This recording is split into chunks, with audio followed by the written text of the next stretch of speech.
কুরআনুল কারীমের 20 নম্বর সূরা সূরাতুত তাহার 125 নম্বর আয়াত তেলাওয়াত করেছি। ইনশাআল্লাহ ওয়া মা তাওফীকি ইল্লা বিল্লাহ। আমরা গত জুমায় জিকির শব্দটি নিয়ে আলোচনা করছিলাম। জাল কাফ রা, তিনটি অক্ষরে একটি শব্দ। আমাদের কাছে খুব পরিচিত, আমরা অন্তত এইটুকু জানি যে ফাযকুরুনি আযকুরকুম, তোমরা আমাকে স্মরণ করো, আমিও তোমাদেরকে স্মরণ করব।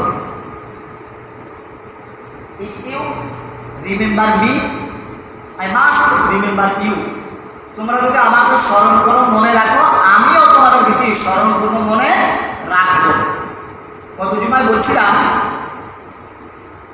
স্বামী যদি স্ত্রীকে মনে রাখে, স্মরণ রাখে, ভালোবাসে, তার স্ত্রী ও স্বামীকে কি মনে রাখবে, ভালোবাসে, তাই না? ভাই যদি বোনকে স্মরণ রাখে, মনে রাখে, বোনও ভাইকে স্মরণ রাখবে, মনে রাখবে। ছাত্র যদি শিক্ষককে মনে রাখে, স্মরণে রাখে, মেমোরিতে রাখে, তাহলে শিক্ষকও কি ছাত্রকে মেমোরিতে রাখবে। মা বাবা যদি সন্তানকে রাখে, সন্তানও মা বাবাকে রাখবে। এক কথায়, প্রেমিক যদি প্রেমিকাকে স্মরণে রাখে, তার প্রেমিকাও কি প্রেমিককে স্মরণে রাখবে, মনে রাখবে, মেমোরিতে রাখবে। তেমনইভাবে বান্দা যদি আল্লাহকে স্মরণ করে, মনে রাখে, তাহলে আল্লাহও কি মনে রাখবে, স্মরণ করবে। তবে বান্দাকে স্মরণ শুধু তাসবিতে আঙ্গুলে আল্লাহু আল্লাহু সুবহানাল্লাহ দিয়ে স্মরণ রাখলে যথেষ্ট নয়। এটা তো আছে, করতে হবে, কিন্তু এটা যথেষ্ট নয়। বান্দা যদি আল্লাহকে, আল্লাহর হুকুম আহকাম বিধি বিধানে পালনের মাধ্যমে, আনুগত্যের মাধ্যমে আল্লাহকে স্মরণ রাখে, তাহলে মহান রব্বুল আলামিন তার বান্দাকে নেকি, সওয়াব, রহমত, বরকতের মাধ্যমে কি স্মরণ রাখবে, তাই না? আল্লাহুল মাওলা ফালাহুল কুল, তোমরা আল্লাহর জন্য হয়ে যাও, তাহলে সব কিছু তোমার জন্য হয়ে যাবে। If you become for Allah, everything will become for you. বান্দা যদি আল্লাহর জন্য হয়ে যায়, তাহলে দুনিয়ার সব কিছু কি ওই বান্দার জন্য হয়ে যাবে। কেন হবে? আল্লাহ রাব্বুল আলামিন বলেছেন, হুয়াল্লাযী খালাকা লাকুম মা ফিল আরদি জামিআ, তিনি সেই সত্তা যিনি তার দুনিয়ার সমস্ত সৃষ্টি মাখলুকাত বান্দার জন্য, আল্লাহ লাকুম তোমাদের জন্য, মানে মানুষের জন্য, বান্দার জন্য আল্লাহ সৃষ্টি করেছেন। দুনিয়া যা কিছু আছে সব বান্দার জন্য কি আল্লাহ সৃষ্টি করেছেন। বান্দার জন্য যদি সৃষ্টি না করতো, তাহলে সব মানুষ কি সূর্য থেকে কি তাপ পেত?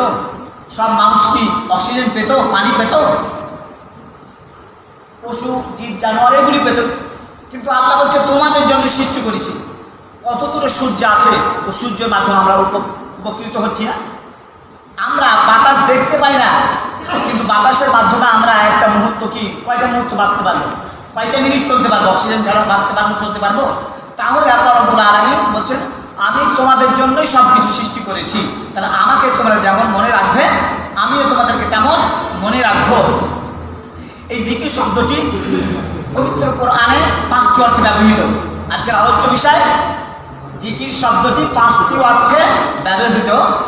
আল্লাহ রাব্বুল আলামিন যদি তৌফিক দেন, তাহলে 5টি অর্থ নিয়ে কি জিকির শব্দের 5টি অর্থ নিয়ে আলোচনা করব ইনশাআল্লাহ। ওয়া মা তাওফীকি ইল্লা বিল্লাহ। প্রথমে আসুন, জিকির অর্থ কোরআন। জিকির অর্থ কোরআন। আমরা তো জিকির অর্থ মানে তাসবিহ, তাহলিল, সুবহানাল্লাহ, সুবহানাল্লাহ, আলহামদুলিল্লাহ, আল্লাহু আকবার, এইগুলি বুঝি। কিন্তু জিকির অর্থ কি কোরআন। আল্লাহ রাব্বুল আলামিন কোরআনুল কারীমের মধ্যে বলছেন, সূরাতুল হিজর 14 নম্বর পারার প্রথম পৃষ্ঠাতে আল্লাহ বলছেন, ইন্না নাহনু নাযালনা যিকরা ওয়া ইন্না লাহু লাহাফিজুন। হচ্ছে আমরা, নাহনু, ইন্না নাহনু মানে আমরা, নাজ্জালনা যিকরা, নাজ্জালনা আমরা কি নাজিল করেছি জিকির, জিকিরাই কোরআন। আল্লাহ কি নাজিল করেছেন? কোরআন নাজিল করেননি। তাহলে এই জিকির অর্থ কোরআন। ওয়া ইন্না লাহু লাহাফিজুন, আর এই কোরআনের রক্ষণাবেক্ষণ আমি আল্লাহ নিজে কি নিয়েছি বলেই আজও আছে সেই কোরআন। দেখেন তাওরাত, জাবুর, ইনজিল এগুলি কি অক্ষত অবস্থা আছে? যেমনটি নাজিল হয়েছে তেমনটি কি আছে? নেই। কেন নেই? আল্লাহ রাব্বুল আলামিন এগুলির রক্ষণাবেক্ষণের দায়িত্ব দিয়েছিলেন মানুষকে। এই জন্য মানুষ রক্ষা করতে পারে না, মানুষ এর মধ্যে রদবদল করেছেন, সংযোজন বিয়োজন করেছে, প্লাস মাইনাস করেছে। কিন্তু কুরআনুল কারীম আজও পর্যন্ত কোনো প্লাস মাইনাস হয় নাই, রদবদল হয় নাই। কত নগর বন্দর বনানীতে পরিণত হয়েছে, কত বনানী নগর বন্দরে পরিণত হয়েছে, কিন্তু কুরআনুল কারীম তার নাজিলের সময় থেকে আজ অবধি, আজ পর্যন্ত কোনো জের জবর নোক্তা কোনোটা কি চেঞ্জ হয়েছে, পরিবর্তন হয়েছে, সংযোজন বিয়োজন কিছু হয়েছে? মানুষ যুগ যুগের চেষ্টা করেছে এবং ভুল ধরানোর চেষ্টা করেছে, ভুলের কথা বলেছে যে কোরআনে কি ভুল আছে কথা বলেছে। এমনকি আমার দেশের একজন মহিলা যাদের জ্ঞান, বিবেক, বুদ্ধি, ওজন সব কিছুই পুরুষের থেকে কম, তারপরেও সে একটা কথা বলেছে কোরআনের ব্যাপারে যে কোরআনে ভুল রয়েছে, কোরআনকে সংশোধন করতে হবে। তার ভাষাতে সে বলেছে, I am not in favour of minor change, it serve no purpose, the Quran should be revised thoroughly. যে আমি কোনো ছোটোখাটো পরিবর্তনের পক্ষপাতী নই, কোরআনকে এ টু জেড কি সংশোধন করতে হবে, ভুল থাকলে তো সংশোধন করবে। কোরআনে সব কিছু আছে, একটি জিনিস নাই। কোরআনে মানুষের প্রয়োজনে, মানুষের ব্যক্তিগত জীবন, পারিবারিক জীবন, সামাজিক জীবন, অর্থনৈতিক জীবন, আপনি যে কোনো জীবন, যে কোনো নীতি, যে কোনো সেক্টর কথা বলুন না কেন, কোরআনে সব রয়েছে, শুধু একটি মাত্র জিনিস নাই। হয়তো আপনারা অবশ্যই আশ্চর্যান্বিত হচ্ছেন, অ্যাস্টনিশ হয়ে যাচ্ছে, অবাক হয়ে যাচ্ছেন, কী খবর যে কোরআনে সবই আছে শুনেছি, কিন্তু একটি জিনিস নাই, আবার কোন জিনিসটা? আল্লাহ রাব্বুল আলামিন কোরআনুল কারীমের প্রথমে বলছেন কি নাই? আলিফ লাম মিম যালিকাল কিতাব লা রাইবা ফীহি। সুবহানাল্লাহি ওয়া বিহামদিহি সুবহানাল্লাহিল আযীম। আল্লাহ বলছে আলিফ লাম মিম, এগুলি হুরুফে মুকাদ্দারাত বলা হয়, বিচ্ছিন্ন অক্ষর। এগুলি অর্থ আল্লাহ ছাড়া কেউ জানে না, কারণ নবী রাসূলকে আল্লাহ কি জানান না। যালিকাল কিতাব, এটা এমন একটা কিতাব, this is the book, no doubt in it, লা রাইবা ফীহি। এটা এমন একটা কিতাব, এমন একটা পুস্তক, এমন একটা বই যার মধ্যে লা রাইবা ফীহি, কোনো কি সন্দেহ সংশয় নেই। খুব তাহলে এই জিনিসটা নাই, কোরআনে সন্দেহ নাই, কোরআনে সন্দেহ নাই, তাছাড়া সব আছে। তারপরও ওই মহিলা বলেছিল, তাসলিমা নাসরিন যার নাম, বাংলাদেশেরই, I am not in favour of my change, it serve no purpose, the Quran should be revised thoroughly. আমি কোনো ছোটোখাটো পরিবর্তনের পক্ষপাতী নই। যেমন কথা, মানে ছোটোখাটো মানে পরিবর্তন নয়, সে বলছে এ টু জেড কোরআনকে সংশোধন করতে হবে। আল্লাহ বলছেন এর মধ্যে কোনো ভুল নেই। যুগ যুগ কত মানুষ আছে, কত সাহিত্যিক, কত ইন্টেলেকচুয়াল পার্সন, কত এডুকেটেড পার্সন দুনিয়াতে এসেছে, চলে গেছে, তারা এই সাহস পায়নি। আর একজন মহিলা যাদের জ্ঞান কম, সে বলছে যে কোরআনে ভুল আছে, এ টু জেড সংশোধন করতে হবে। কেউ বলেছেন there is no other book exist holy Quran in the world, পৃথিবীতে কোরআন ছাড়া একটিও কিতাব নাই, বই নাই, পুস্তক নাই। Where its language have not change after as long as 15 centuries have elapsed. 1500 বছর হয়ে গেল, অথচ তার ভাষাগত দিক বলুন আর তার যে কোনো দিক বলুন কোনো চেঞ্জ হয়নি, পরিবর্তন হয়নি, কোনো সংযোজন বিয়োজন নেই। তাই একটি ঘটনা বলবো, আজও আছে সেই কোরআন। কোরআনে যে ভুল নেই, এবং কোরআনে ভুল না থাকার কারণে যুগ যুগ মানুষ কি ইসলাম কবুল করেছে। তার একটি ঘটনা বলবো, খলিফা মামুনুর রশিদের শাসন আমলে, মারিফুল কোরআন যার বাড়িতে আছে, যা দেখবেন ইমাম কুরতুবী ইমাম কুরতুবী তিনি ওই ঘটনাটা নিয়ে এসেছেন যে ইন্না নাহনু নাযালনা যিকরা, এটা তাফসীর করতে গিয়ে ওই খলিফা মামুনুর রশিদের শাসন আমলের একটা ঘটনা ঘটেছে, ওই ঘটনাটা তিনি কি এখানে নিয়ে এসেছেন। তো তার শাসন আমলে প্রতি বছরে জ্ঞান বিজ্ঞানের উপরে তর্ক বিতর্কের আলোচনার সভা হতো, এক কথা প্রতিযোগিতা হতো, বিভিন্ন জ্ঞান নিয়ে, বিভিন্ন ভাষা নিয়ে, বিভিন্ন বই কিতাব নিয়ে কি প্রতিযোগিতা হতো। তো প্রতিযোগিতার সময় এক ইহুদি এসেছিল, তো প্রতিযোগিতায় অংশগ্রহণ করেছিল। সে বক্তব্য দিল, সেই ইহুদি অত্যন্ত প্রাঞ্জল ভাষায়, সাবলীল ভাষায় এবং গুরুত্বপূর্ণ কথা বলল। খলিফা মামুনুর রশিদ প্রতিযোগিতা শেষে তাকে একটু গোপনে ডাকলেন, আড়ালে ডেকে বলল ইসলাম কবুলের দাওয়াত দিলেন, এক কথায় ইসলাম কবুলের দাওয়াত দিলেন। তো সে ডিনাই করলো, অস্বীকার করলো, অ্যাভয়েড করে চলে গেল। পরবর্তী বছর আবারও কি ওই প্রতিযোগিতা হচ্ছে, ওই প্রতিযোগিতায় ওই ইহুদি আবার এসেছে। তার পোশাক আশাক এক্সটার্নালও কি চেঞ্জ মনে হচ্ছে, পরিবর্তন ঘটেছে। আমি যদি বাইরের কোট প্যান্ট টাই পরে বেরিয়ে বেড়াই, ঘুরে গেলে বলবো যে হুজুরের চেঞ্জ পরিবর্তন অন্যরকম মনে করবেন না। তো এখন কোট প্যান্ট পরা লোক যদি এরকম পোশাক পরিধান করে তাহলে কি মনে করবেন না যে চেঞ্জ হয়েছে, পরিবর্তন হয়েছে, তার এক্সটার্নালে পরিবর্তন। তারপরে সে যখন কথা বললো আলোচনা সভায়, তখন ইসলামের উপরে সে কথা বলতে শুরু করলো, ইসলামের উপরে, কোরআনের উপরে, ইসলামের উপরে এবং ইসলাম ধর্মের উপরে।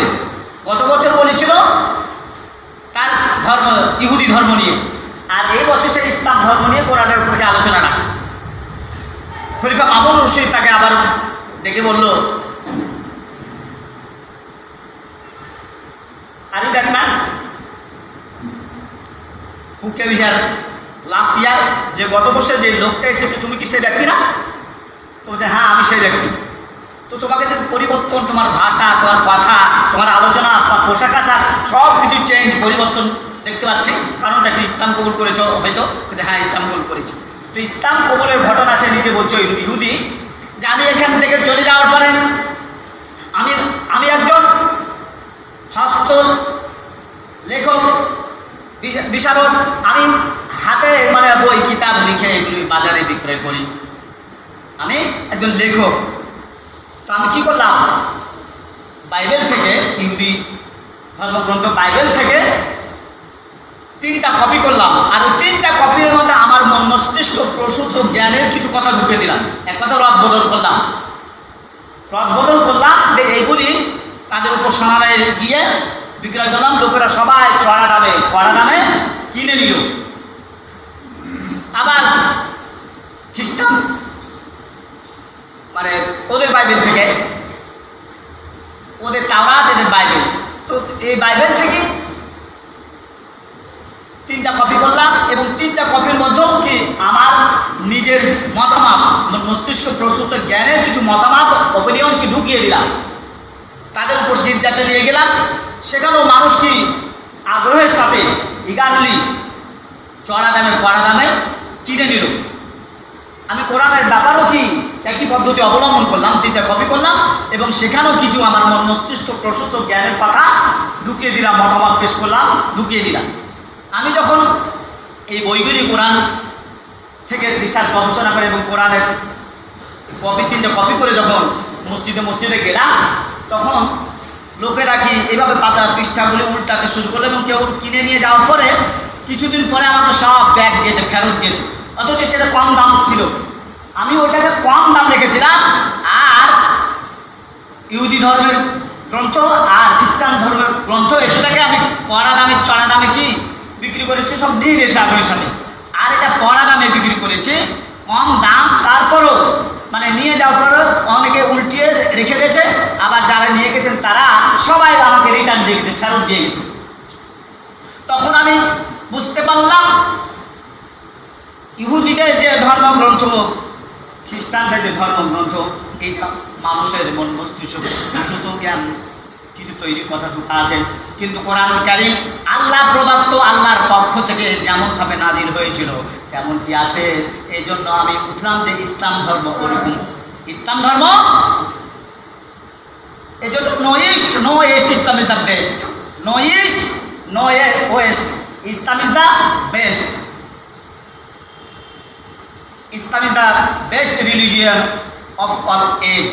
প্রত্যেকটা যুগে আসলে কি ইসলাম শ্রেষ্ঠ ধর্ম, এবং কোরআনও কি শ্রেষ্ঠ ধর্মগ্রন্থ। আদৌ আছে সেই কোরআন, আছে না? কোনো পরিবর্তন পেয়েছেন? কোনো পরিবর্তন পান নাই। তো ওই ইহুদি এই কোরআন যে অক্ষত অবস্থা অবিকল হুবহু যেমন কি নাজিল হয়েছিল তেমনই আছে। এই জন্য আমি মনে করলাম ইসলাম কি সত্য ধর্ম, কোরআনও কি সত্য, আল্লাহর পক্ষ থেকে তানজিলুম মির রাব্বিল আলামিন, আল্লাহর পক্ষ থেকে তার নাজিলকৃত কিতাব। এই জন্য আমি কি ইসলাম কবুল করলাম। তাহলে কি দেখুন যে কোরআন আজও আছে। তাই কোরআন নিয়েই আমাকে আপনাকে চলতে হবে। কোরআন হোক সঙ্গের সাথী, কোরআন হোক গোরের বাতি। চান না? যদি কোরআনকে সঙ্গের সাথী বানাতে পারেন তাহলে অবশ্যই 100% গ্যারেন্টি দিলাম যে কোরআন আপনার গোরের বাতি হবে, তাতে কোনো সন্দেহ নেই।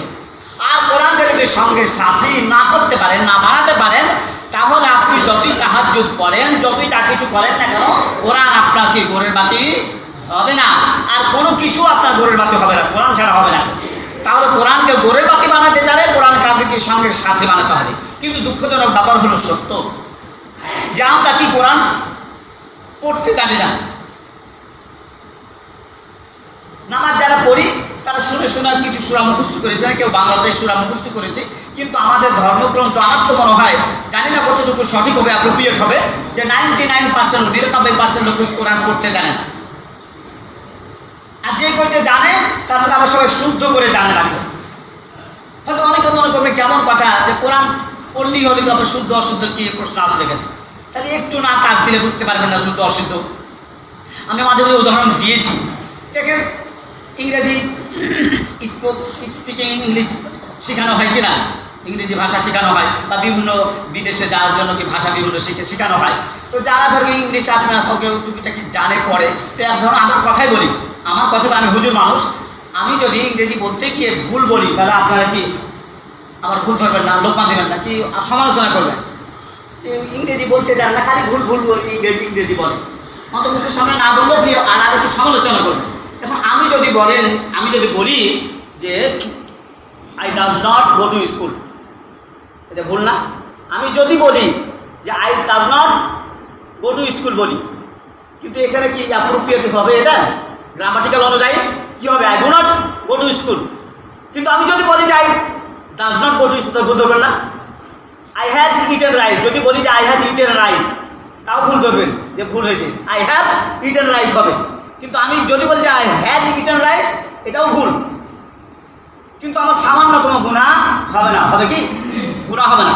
কিন্তু কোরআনুল কারীম আপনি যদি অশুদ্ধ তেলাওয়াত করেন কি আপনার কি গুনাহ হবে? এমন তো অংশ কবিরে গুনাহ হবে। লাহানে জলি আর লাহানে খফি আছে। লিহান মানে সুর আর লাহান মানে কি ভুল। তো লাহানে জলি লাহানে খফি, এখানে হাফেজ কারি মুফতি বসে আছেন, আরেকজন মুফতি আছেন, বড় আলেম। নামাজ ভঙ্গের কারণ আমার জানা মতে 2 জায়গাতে আছে, 19 এক জায়গাতে 19টা, এক জায়গা থেকে 21টা পেয়েছি নামাজ ভঙ্গের কারণ। তো নামাজ ভঙ্গের কারণের প্রথম নাম্বার দেওয়া আছে, সেটা হলো নামাজে অশুদ্ধ পড়া। নামাজে অশুদ্ধ পড়া। আপনি সূরা ফাতিহা মুখস্থ করেছেন ছোটবেলা থেকে, কিন্তু অশুদ্ধ করে মুখস্থ করেছেন। আলহামদুলিল্লাহি রাব্বিল আলামিন, আপনি এখন পড়লেন আলহামদুলিল্লাহি রাব্বিল আলামিন, হায় হকির জায়গাটা হায় হাওয়াজ পড়লেন, তাহলে আপনার অর্থর বিপরীত হবে না? এখন হবে কি না? তো লাহানের জলি মানে কি মারাত্মক সিরিয়াস ভুল যেটা, আর লাহানের খুবই হালকা ভুল। আপনার একবার গুনাহ, ইদগামের গুনাহ, এগুলি কি শ্রুতি মধুর জন্য, এগুলি কেউ যদি নাও করে আপনাকে লাহানের জলি হবে না, নামাজ ভঙ্গের কারণ হবে না। কিন্তু আপনি মাদ মাখরাজ এগুলি আপনার যদি সিফত এগুলি ঠিক না থাকে তাহলে মারাত্মক ভুল হয়ে যাবে, আপনার অর্থ বিপরীত হবে, এই জন্য নামাজ ভঙ্গ হয়ে যাবে। তাহলে কি শুদ্ধ প্রয়োজন আছে না? তো আমরা কি কোরআন পড়তে জানি না, বা যে কয়টা জানি তাও শুদ্ধ জানি না, জানি না। এখন এটা চলছে কি না, এই যে কোরআন শিকারি চলছে এখন চলে না। তা আসলে দুঃখের কথা যে চলে না কেন? করোনা আসলে তো কি হলো, আমার তো পেট বন্ধ নাই, আমার তো ইনকাম বন্ধ নাই, আমার তো তো কাজকর্ম বন্ধ না, প্রতিষ্ঠান বন্ধ আছে, কিন্তু আমরা কি কেউ কাজকর্ম বন্ধ রেখেছি? তাহলে ওই কাজকর্ম থেকে গুরুত্ব দিতে হবে ওটাকে। আমি আপনাদের আবার আহ্বান জানাচ্ছি, আপনারা অতি সত্তর কি চালু করুন সেটা। কোরআনুল কারীম হোক, সঙ্গে সাথে কোরআন কি গোড়ের বাতি।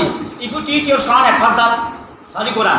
আপনি যদি আপনার ছেলেকে সন্তানকে কিছু শিখাতে চান, তাহলে এক ফার্স্ট হলি কোরআন শিক্ষা দেন, কোরআন শিক্ষা দিবেন। কেননা এই হলি কোরআন উইল টিচ দেম এভরিথিং। তাহলে কোরআন আপনার সন্তানকে সব শিক্ষা দিতে পারবে, দিবে। He can B a doctor, he can be an engineer, he can be an army, he can B a pilot, he can B a teacher, lecturer, যে যা কিছু মনে করে হতে পারবে, সব হতে পারবে। তাহলে আপনি কোরআন আগে শিক্ষা দেন। আপনি মনে করিয়েন না যে কোরআন ফকিয়া পড়া, আর কোরআন পড়ালে শিক্ষা দিতে পারে আর ডাক্তার হতে পারবে না, ইঞ্জিনিয়ার হতে পারবে না, এরকম নয়। অবশ্যই হাফেজ হওয়ার পরে কি ডাক্তারও হওয়া যায়, ইঞ্জিনিয়ার হওয়া যায়, অনেক কিছু হওয়া যায়। আপনি ইচ্ছা করলে হবে। আচ্ছা, মনের ইচ্ছাটা সবচেয়ে বড় শক্তি। আমি মনে করি ইচ্ছা শক্তিটাই হলো সবচেয়ে বড় শক্তি। আপনার গায়ে অনেক শক্তি আছে, কিন্তু আপনার ইচ্ছা শক্তি নেই। কিন্তু অনেক প্রায় খিটখিটে মানুষ, গায়ের শক্তি তেমন নেই, কিন্তু তার ইচ্ছার শক্তি খুব বড় আছে, এই জন্য অনেক কিছু কাজ করে ফেলে। তাহলে ইচ্ছার শক্তি আপনাকে তৈরি করতে হবে। এখন এই করোনার অজুহাতে প্রতিষ্ঠান বন্ধ আছে বলে ছেলেগুলি, বাচ্চাগুলি নষ্ট হয়ে গেল, অনেক অংশ নষ্ট হয়ে গেছে। লেখাপড়ার দিক দিয়ে, শিক্ষাগত দিক দিয়ে অনেক নষ্ট হয়ে গেছে। তো সচেতন নয় বলে হয়তো এরকম হয়, আর তাছাড়া আগ্রহ নেই। তা আমি বলবো যে প্রতিষ্ঠান বন্ধ আছে, কতদিন আছে জানি না, এই বছর গোটায় আছে কি কতদিন আল্লাহ ভালো জানে। তো অন্তত হেফজোখানাগুলি রানিং আছে, চলছে। মাঝে কয়েক মাস বন্ধ ছিল, এখন চলছে। তা আপনার সন্তানকে কোরআন শিক্ষা দেওয়ার জন্য হেফজোখানাতে তো আপনি ভর্তি করতে পারেন। হাফেজ যদি না হয়, তাহলে কোরআনটা শুদ্ধ করে কি পড়ার একটা সুযোগ হবে না? বিভিন্ন জায়গাতে হেফজোখানা আছে, মাদ্রাসা আছে কি না, আপনার আশেপাশে ভর্তি করে দেবেন। কেউ যদি মনে করেন করার সময় কাছে ভর্তি করে দুষ্টামি করে, বাড়ি পালিয়ে অনেক কিছু করে, আপনি দূরে শহর থেকে বিভিন্ন জায়গাতে ভর্তি করে দেবেন। আপনি যদি চান যে আপনার সন্তান কোরআন শিখুক, বিভিন্ন জায়গায় ভর্তি নিয়েছে। আমারও মাদ্রাসা আছে একটা, জানেন, শিবতলাতে।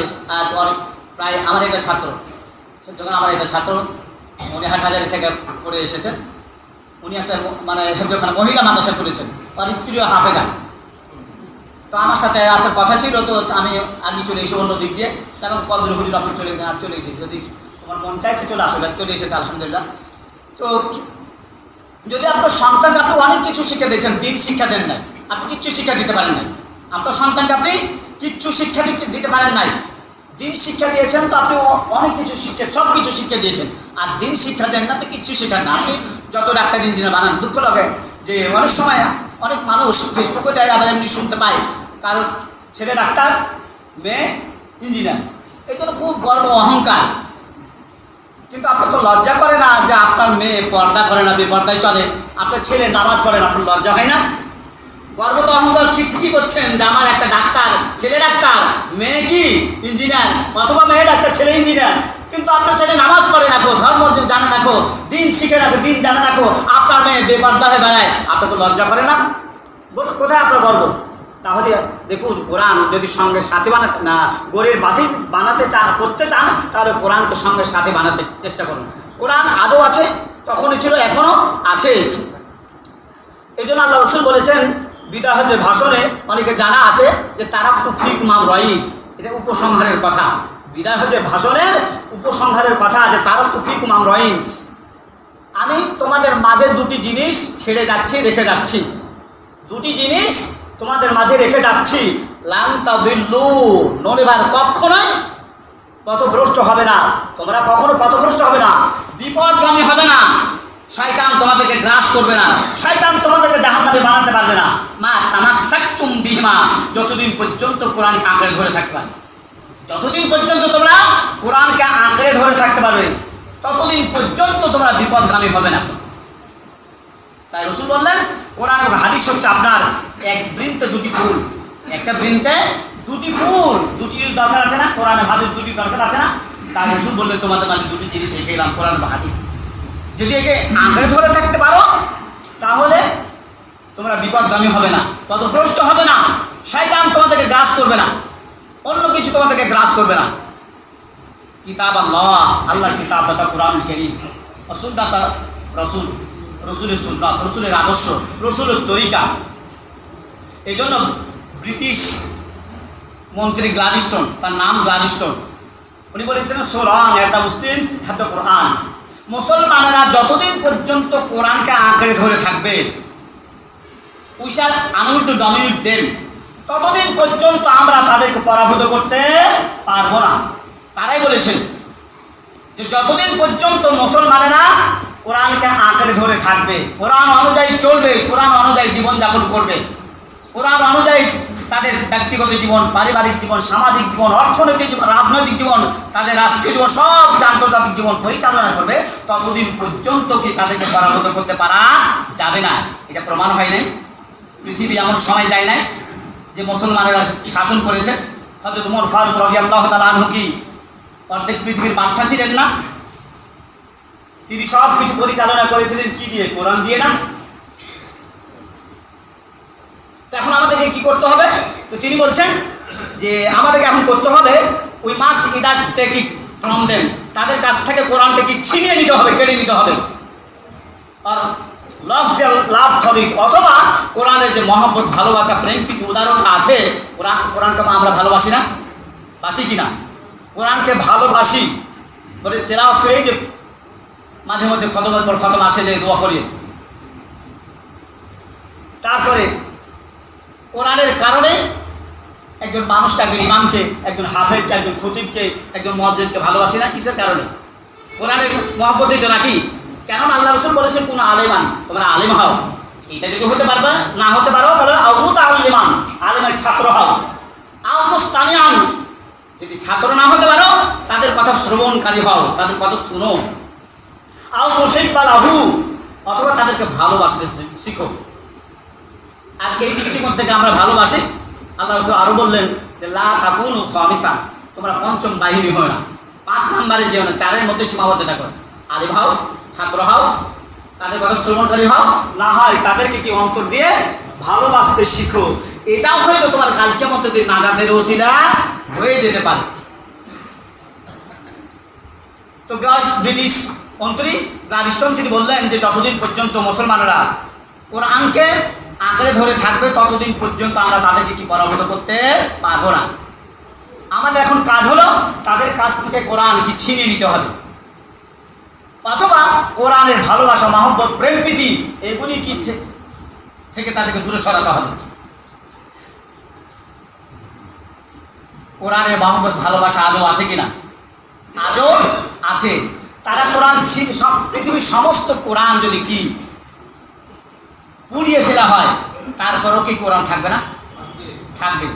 ওই যে নুপুর কুমার একজন হিন্দু একটা গান লিখেছিলেন যে সব বইয়ের দোকান যদি সব পুড়িয়ে দেওয়া হয় কোরআন, তারপরও কি কোরআন পড়বে না?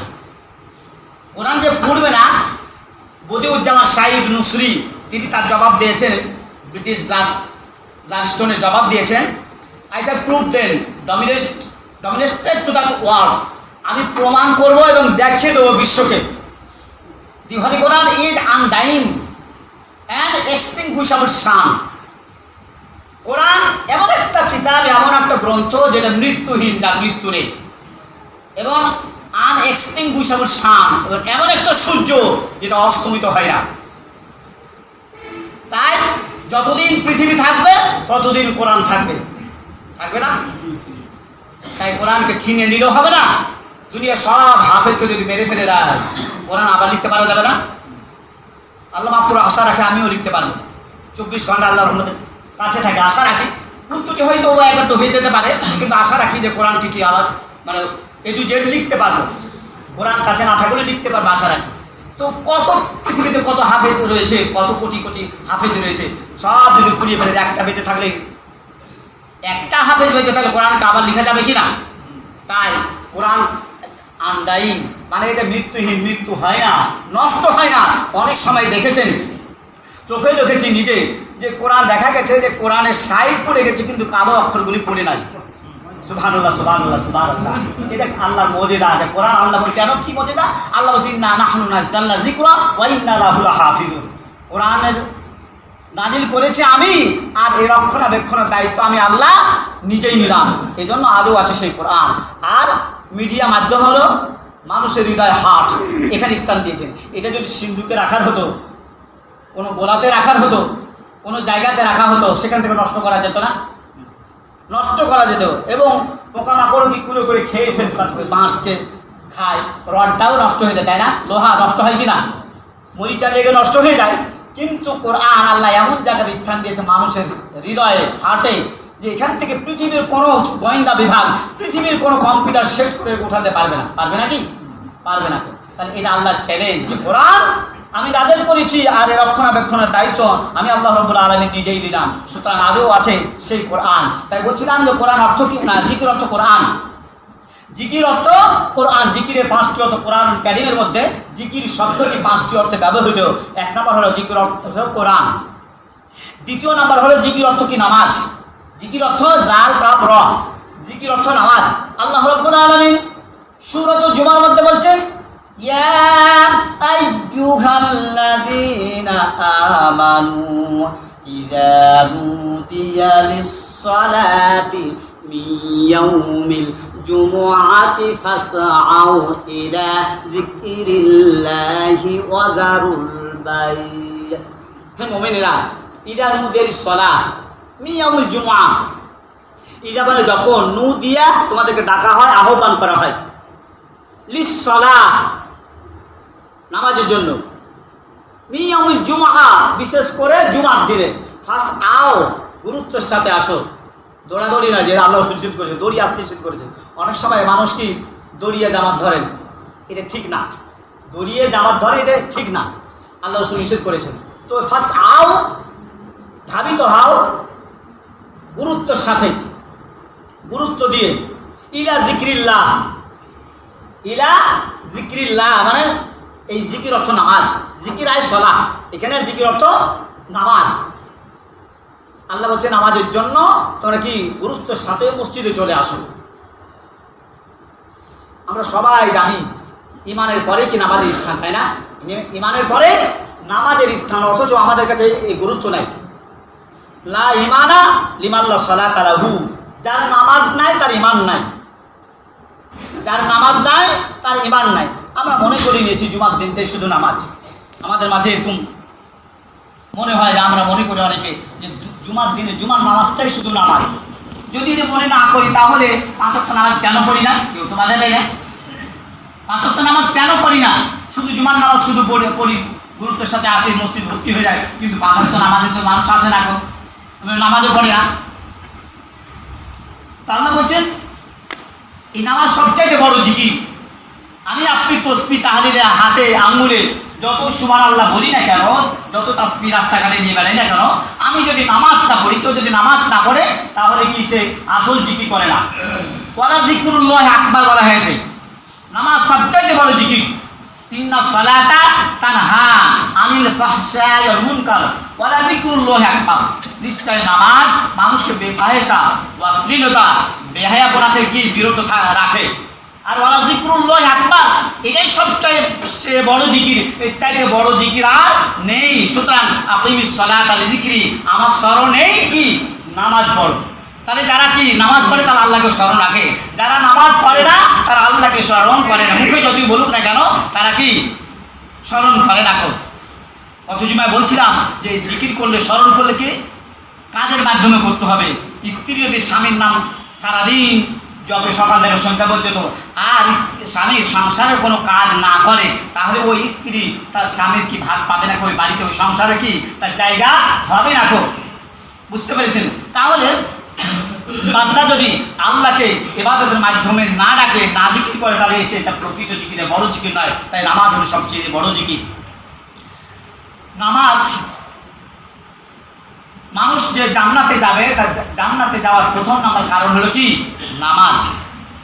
মানুষ যে জান্নাতে যাবে তার প্রথম নাম্বার কারণ হলো নামাজ। তা দলিল নেই কোরআনুল কারীমের সূরা মায়েদা আল্লাহ রাব্বুল আলামিন বলেছেন, লাইন আকামতুমুস সালাতা ওয়া আতাইতুমুজ যাকাতা ওয়া আমানতুম বিরুসুলি ওয়া আযযারতুমুহুম ওয়া আকরাদতুমুল্লাহা কারদান হাসানান লাউকাফিরান্না আনকুম সাইয়্যাতিকুম সাইয়্যাতিকুম ওয়া লা উদখিলান্নাকুম জান্নাতিন তাজরি মিন তাহতিহাল আনহার। এই জান্নাত শব্দটা তো পরিচিত নাকি? তো আল্লাহ বলছেন যে লাইন আপন শর্ত দিলেন, যদি লাইন আপন তুমি সালাহ, তোমরা যদি নামাজ কায়েম করো, ওয়া আতাই তুমি যাকাত আদায় করো, ওয়া আমানতুম বিরুসুলি, আমার নবীর উপর কি ঈমান আনো, ওয়া আযযারতুমুহুম, তার সাহায্য সহানুভূতি দেখাও, সাহায্য করো, দিনের ব্যাপারে দিনের কাজে সাহায্য করো, ওয়া আকরাতুমুল্লাহ করদান হাসানা, আর আল্লাহকে উত্তম ঋণ দাও, কর্জ হাসানা দাও, তাহলে লা উকাফিরান্না আনকুম সাইয়্যাতিকুম, আল্লাহ অবশ্যই নিশ্চয়তার বিধান দিয়ে আল্লাহ বলছেন অবশ্যই তোমাদেরকে গুনাহ রাশি আল্লাহ মাফ করে দেবেন, ক্ষমা করে দেবেন। ওয়াউদখিলান্নাকুম, এবং তোমাদেরকে অবশ্যই জান্নাতে প্রবেশ করাবেন, যেই জান্নাতের নিচ দিয়ে কি নহর প্রবাহিত, সবসময় অনবরত প্রতিনিয়ত কি প্রবাহিত হবে। তাহলে কি নামাজ হলো আপনার জান্নাতে যাওয়ার প্রথম নাম্বার কারণ, আর জাহান্নামে যাওয়ার প্রথম নাম্বার কারণ হলো নামাজ না পড়া। জাহান্নামে যাওয়ার প্রথম নাম্বার কারণ হলো নামাজ না পড়া, আর জান্নাতে যাওয়ার প্রথম নাম্বার কারণ হলো নামাজ পড়া। আল্লাহ রাব্বুল আলামিন সূরা মুদ্দাসসির বলছেন ফি জান্নাতি ইয়াতাসাআলুন আনিল মুজরিমিনা মা সালাকাকুম ফি সাকার ক্বালু লাম নাকু মিনাল মুসাল্লিন। আল্লাহ রাব্বুল আলামিন বলছেন জান্নাতে জাহান্নাম দুইটা পাশাপাশি, শুধু মাঝখানে একটা পার্টিশন, স্বচ্ছ একটা গ্লাসের একটা কাঁচের একটা প্রাচীর থাকবে, পার্টিশন থাকবে। জান্নাতীরা জাহান্নামীদেরকে দেখতে পাবে, পক্ষান্তরে জাহান্নামীরা জান্নাতীদেরকে দেখতে পাবে। জান্নাতীরা বলবে যে ফি জান্নাতি ইয়াতাসাআলুন আনিল মুজরিমিন, যারা পাপী, পাপ করার কারণে জাহান্নামে এসেছে তাদেরকে প্রশ্ন করবে, ও ভাই তোমরা কেন জাহান্নামে এসেছো, কোন জিনিসটা, কোন বদামল, কোন খারাপ জিনিসটা, কোন গুনাহের কারণে তোমরা এখানে জাহান্নামে এসেছো, জাহান্নামে আছো। তারাই উত্তর দিবে, জাহান্নামীরা উত্তর দিবে যে লাম নাকু মিনাল মুসাল্লিন, আমরা দুনিয়ায় মুসল্লি ছিলাম না, দুনিয়ায় মুসল্লি ছিলাম না। নামাজ না পড়লে মুসল্লি হওয়া যায় বলুন তো? কেউ যদি মদের ভাটিতে যায়, তাসের আড্ডায় যায়, প্রস্টিটিউটে যায়, তাহলে তাকে মুসল্লি বলবে নাকি? কিন্তু একটা মানুষ টুপি মাথায় দিয়ে কিছু করে যদি মসজিদের দিকে আসা যাওয়া করে, মসজিদ আনাকুম দানাকুম করে, তাহলে কি মুসল্লি বলবে না? তাহলে নামাজ পড়লে মুসল্লি হওয়া যায়। আর ওরাই উত্তর দিল যে লাম নাকু মিনাল মুসাল্লিন, আমরা দুনিয়ায় মুসল্লি ছিলাম না, এই জন্য কি জান্নাতে এসেছি। ওখানে চারটা কারণ রয়েছে জাহান্নামে যাওয়ার। ওয়ালাম নাকু নুতইমুল মিসকিন, দুই নাম্বার কারণ যে মিসকিন, ফকির মিসকিন এদেরকে খেতে দিতাম না, তাড়িয়ে দিতাম। কেউ চাইলে, কেউ চাইল, হাত পাতলে সাহায্য চাইলে দিতাম না, বরঞ্চ কি বড় বড় কথা বলতাম, রাগ দিমাগ অহংকার অহমিকা প্রকাশ করে কথা বলতাম। আর বিনা কারণে উস্কানিমূলক কথা বলে কি ঝগড়া বিবাদ শুরু করে দিল। সমাজে কোন লোক আছে না, কূটনীতিবিদ আছে কিনা সমাজে? আছে। আলহামদুলিল্লাহ এদিকে না থাকে বড় বড় এদিকে আলেম ওলামা, উত্তরবঙ্গের শ্রেষ্ঠ আলেম এদিন আব্দুল লতিফ মাওলানা, তামিজুদ্দিন মাওলানা, এদিনই সব এগুলি নাও থাকতে পারে, না থাকলে আলহামদুলিল্লাহ। কিন্তু আমাদের দিকে বেশি আছে মনে করি, কূটনীতিবিদ বেশি আছে, এবং সংসারও কি খুব কূটনীতিবিদ আছে। প্রত্যেকটা সন্তান মেয়েরা খুব কূটনীতিবিদ হয়, মেয়েরা বেশি কূটনীতিবিদ হয়, সংসার নষ্ট হয় মেয়েদের কারণে বেশি। আমরা জাহান্নামে এসেছি এই কারণে যে আমরা উস্কানিমূলক কথা বলে বিনা কারণে কি ঝগড়া বিবাদ শুরু করে দিতাম। ভাই বোনের, বন্ধুতে এরকম কি ঝগড়া বিবাদ শুরু করে দিতাম। আমরা কীভাবে ঝগড়া লাগাবো এই ব্যস্ত তাই থাকতাম।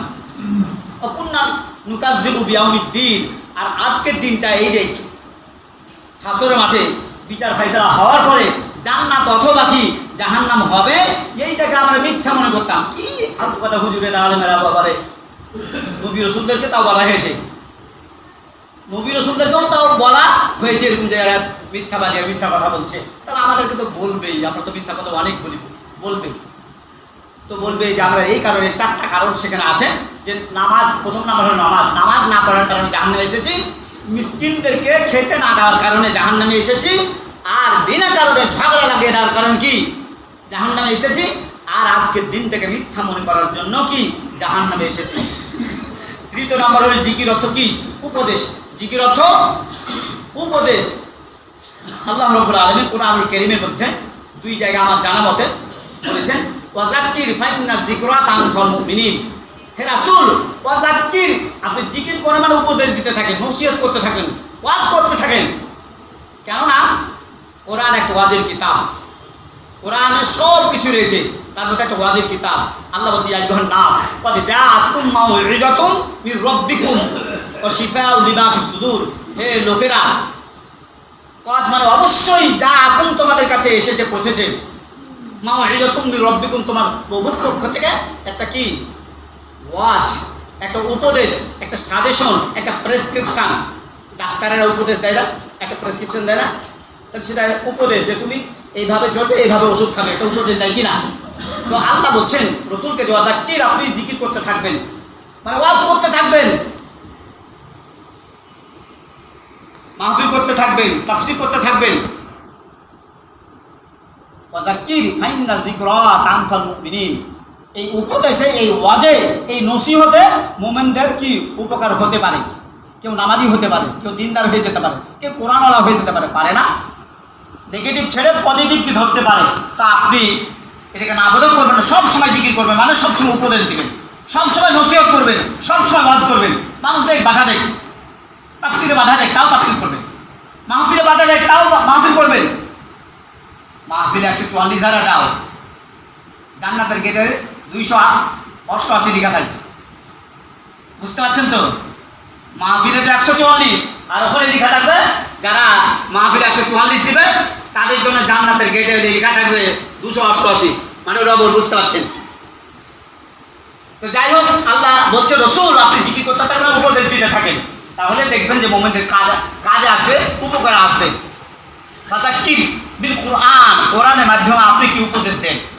মানে যারা পরকালে ভয় রাখে, পরকালকে ভয় করে, তারা অবশ্যই এর থেকে উপদেশ গ্রহণ করবে। তাহলে পরকালে যদি মানুষের ভয় না থাকে, তাহলে ওরা যেমন ব্লাকুল টেক নো আদার হিউ, পয়লায় ধুলে যেমন ময়লা যায় না, ওদেরকে কি উপদেশ দিলেও কোনো কাজে আসবে না। যদি পরকালে ভয় না থাকে, তাহলে পরকালে ভয় থাকলে একটু উপদেশের কাজে লেগে দিতে পারে। আর যদি পরকালে ভয় না থাকে, তাহলে উপদেশ দিয়েও কাজ হবে না। তো আল্লাহ রাব্বুল আলামিন বলছেন জিকির অর্থ উপদেশ। জিকির অর্থ আল্লাহর বিধান, যা কোরআন কেন্দ্র, আমি যে প্রথম যে আয়াতটা তেলাওয়াত করেছি, যেটাকে মানে কেন্দ্র করে আলোচনা শুরু করেছে আল্লাহ রাব্বুল আলামিন সূরাত তাহা বালিকে দেখবেন 125 নম্বর আয়াত, ওয়ামান আ'রাদা আন যিকরি ফাইন্না লাহু মাঈশাতান দানকা ওয়া নাহশুরুহু ইয়াওমাল কিয়ামাতি আ'মা। যে বা যাহারা আমার জিকির থেকে, মানে আমার কোরআন থেকে, আমার বিধান থেকে, আমার রীতিনীতি, আমার নিয়ম কানুন থেকে ঘাড় উল্টে দিবে, ঘাড় ঘুরিয়ে দিবে, মুখ ফিরিয়ে দিবে, ফাইন্না লাহু মাঈশাতান দানকা, এই দুনিয়ায় তার জীবনটা সংকীর্ণ হবে, টেনশন যুক্ত হবে, টেনশন মুক্ত নয়। যারা খুব শান সহকারে চলাফেরা করেন, এসে গাড়িতে চলাফেরা করেন, জিজ্ঞাসা করেন তার টেনশন যুক্ত না, টেনশন মুক্ততে ঘুরে, সবসময় ভয়ে দুরু দুরু করে, না জানি পুণ্যিকা ফুটো সে যায়। কিন্তু একটা ভ্যানওয়ালা, রিক্সাওয়ালা, ঠেলাওয়ালা, ও ধারের জমিতেও আর ঘুম চলে আসবে, আসবে না, ওর কোনো টেনশন নাই, টেনশন মুক্ত। কিন্তু যারা নামাজও পড়ে না, ইসলামের বিরোধিতা করে, আল্লাহ মানে না, কোরআন থেকে মুখ ফিরিয়ে নেই, কোরআনের মাহফিলে 144 ধারা জারি করেন, তারা টেনশন মুক্ততে ঘুরতে পারে না। যতই এসে গাড়িতে ঘুরুক, বুলেট প্রুফ হয়ে ঘুরুক না কেন, টেনশন যুক্ত হয়ে ঘুরে। তো আল্লাহ বলছেন যারা আমার জিকির থেকে, মানে আমার বিধান থেকে, আমার ইসলাম থেকে, আমার নিয়ম কানুন রীতিনীতি থেকে, হুকম হাকাম থেকে দূরে সরে থাকবে, মুখ ফিরিয়ে নিবে, তাদের জীবনটা সংকীর্ণ হবে। এই দুনিয়ার জীবন সংক্ষিপ্ত জীবনটা সংকীর্ণ হবে। আর পরকাল অনন্তকালের জন্য সেখানে যখন হাসর মাঠে উঠবে, তখন অন্ধ হয়ে উঠবে, অন্ধ হয়ে উঠবে, দৃষ্টিশক্তি থাকবে না। তাহলে জিকির অর্থ আল্লাহর বিধিবিধান। জিকির অর্থ স্মরণ, যা আমরা খুব সহজে বুঝি, ফাযকুরুনি আযকুরকুম, তোমরা আমাকে স্মরণ করো, আমিও তোমাদেরকে স্মরণ করবো। আপনি বিপদে পড়েছেন, আপনি 2 রাকাত নামাজ শুরু করে দেন, আল্লাহ জিকির করে আল্লাহর কাছে চাই, অবশ্যই আল্লাহ আপনাকে কি নাজাতের ব্যবস্থা করে দেবেন। দেখো নবী রসুলদের থেকে অনেক ঘটনা আছে। ইউসুফ আলাইহিস সালাম কত বিপদে পড়েছিলেন জুলাইখার হাতে, আল্লাহ তাকে কি স্ত্রীতে দেন নাই, মুক্তি দেন নাই। হযরত মুসা আলাইহিস সালাম কত বড় বিপদে পড়েছিলেন, আল্লাহ ওই বিপদ থেকে নির্ণয় পান করেন না। হযরত ইব্রাহিম আলাইহিস সালাম কত বড় বিপদে পড়েছিলেন, একটা লোমও পুড়ে নাই, নষ্ট হয় নাই, 40 দিন পরে কি ওই অগ্নিকুণ্ড থেকে বের হয়ে আসে নাই। এমনিভাবে আজও পর্যন্ত অনেক লোক যারা অন্তত আল্লাহর প্রতি তাওয়াক্কাল তো আল্লাহ যাদের আছে তারা দেখবেন, চেষ্টা করে আপনি প্রমাণ করে নেবেন আপনি বিপদে পড়েছেন, ভরসা আল্লাহর উপর রেখে 2 রাকাত নামাজ শুরু করে দেবেন, আল্লাহর কাছে কান্নাকাটি করবেন, অবশ্যই 100% গ্যারান্টি থাকলো আপনি বিপদ মুক্ত হবেন। তো জিকির অর্থ শুনুন, আল্লাহ রাব্বুল আলামিন জিকির সবসময়, আল্লাহ রাব্বুল আলামিন বলেছেন আল্লাযীনা ইয়াযকুরুনাল্লাহা কিয়ামান ওয়া কুউদান ওয়া আলা জুনুবিহিম, দাঁড়িয়ে বসে সব অবস্থায়, যে অবস্থায় থাকো না কেন আল্লাহ জিকির করো। আল্লাহ বলছেন যে অবস্থায় থাকো না কেন আল্লাহ জিকির করো। এই জন্য নামাজ কোনো মাপ না। আপনি অসুস্থ অসুখ হয়েছে, আপনি দাঁড়িয়ে নামাজ পড়তে পারছেন না, কি আপনি বসে নামাজ পড়েন, আপনি বসে পড়তে পারছেন না, আপনি শুয়ে নামাজ পড়েন, তো মাপ নেই। মেয়েদের মাপ আছে কিন্তু ছেলেদের কোনো মাপ নেই। তাই জিকির অর্থ নামাজ, জিকির অর্থ কোরআন, জিকির অর্থ উপদেশ, জিকির অর্থ আল্লাহর বিধান, জিকির অর্থ আল্লাহ স্মরণ। আল্লাহ রাব্বুল আলামিন আমাদেরকে, আমি সহ আমাদের সকলকে এই জিকিরের 5টি অর্থ মেনে চলার তৌফিক এনায়েত করুন। সকলে আল্লাহুম্মা আমিন। আলহামদুলিল্লাহি রাব্বিল আলামিন।